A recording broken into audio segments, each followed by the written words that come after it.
Subscribe to our YouTube channel and press the bell icon to get the latest updates.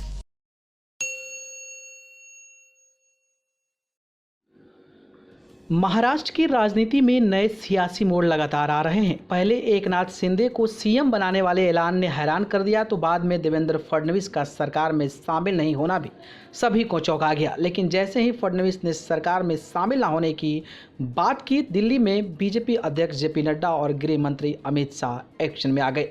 BJP अध्यक्ष JP Nadda ने पहले तो सिर्फ इतना कहा कि फडणवीस ने बड़ा दिल दिखाया है, लेकिन वे चाहते हैं कि वे सरकार में शामिल हों, डिप्टी सीएम का पद संभाले।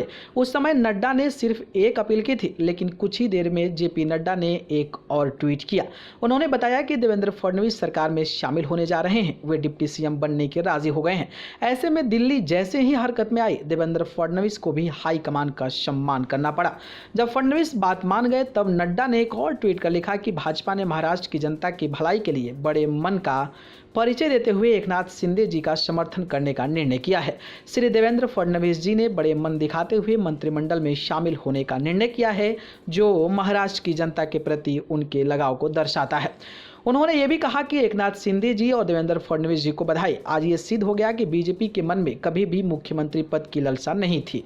2019 के चुनाव में स्पष्ट जनादेश था, माननीय नरेंद्र मोदी जी एवं देवेंद्र जी को मिला था। उद्धव ठाकरे ने सीएम पद के लालच में हमारा साथ छोड़कर विपक्ष के साथ सरकार बनाई थी।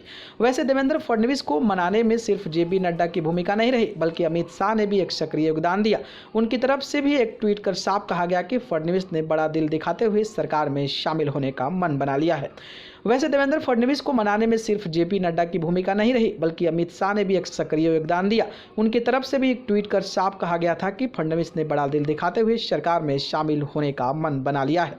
उन्होंने लिखा कि भाजपा अध्यक्ष जेपी नड्डा जी ने कहने पर देवेंद्र फडणवीस जी ने बड़ा मन दिखाते हुए महाराष्ट्र राज्य और जनता के हित में सरकार में शामिल होने का निर्णय लिया। यह निर्णय महाराष्ट्र के प्रति उनकी सच्ची निष्ठा व सेवा भाव का परिचायक है।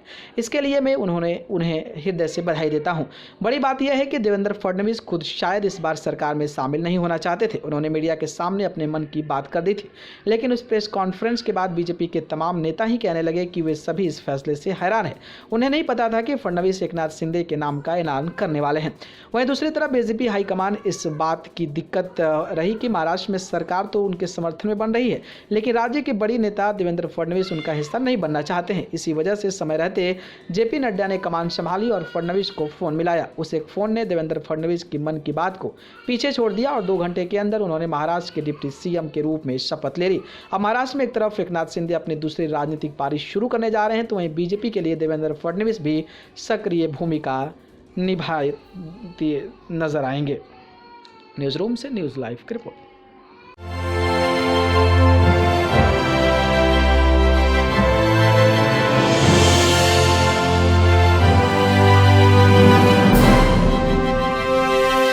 Subscribe to our YouTube channel and press the bell icon to get the latest updates.